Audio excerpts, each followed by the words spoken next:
బాబు గారు 10th results వచ్చినాయి.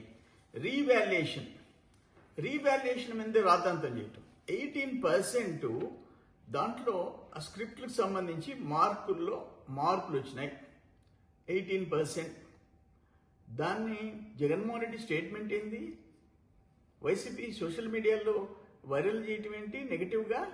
నేను అడుగుతుండా, మీ టైంలో 2022లో 41,694 దరఖాస్తులు వస్తే రీవాల్యుయేషన్కి 8,235 స్క్రిప్ట్లు 20% వచ్చింది.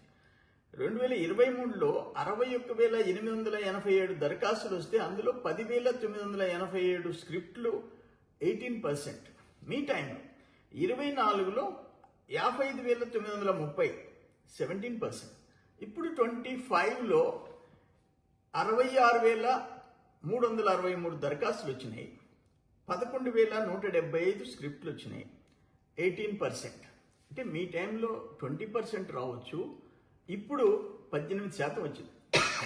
దాన్ని టోటల్గా ఇప్పుడు ఆ టోటల్ 10th క్లాస్ ఇవన్నీ చూస్తే ఈ ఏడాది మొత్తం మూల్యాంకన జరిగిన స్క్రిప్ట్లలో వ్యత్యాసం గుర్తించింది 0.0006%.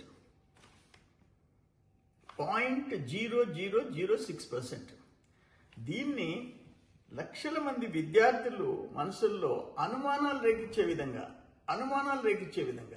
నీ మీడియా, నీ బ్లూ మీడియా, నీ సోషల్ పేటైమ్ బ్యాచ్ అసలు ఏమనుకుంటున్నారు అని అంట. ఈ రాష్ట్రం నాశనం అయిపోవాలా, రాష్ట్రంలో ఏ డిపార్ట్మెంట్ ఏ వ్యవస్థ బాగుండకూడదు.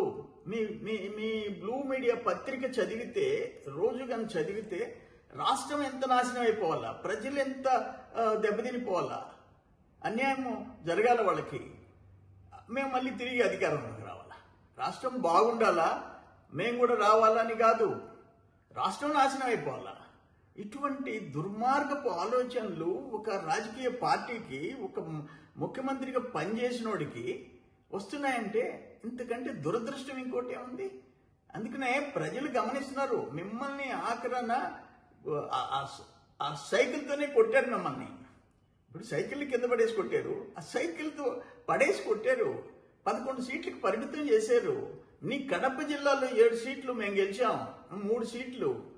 అటువంటిది ఇంత సైకోలుగా మారిపోతే ఎట్టా?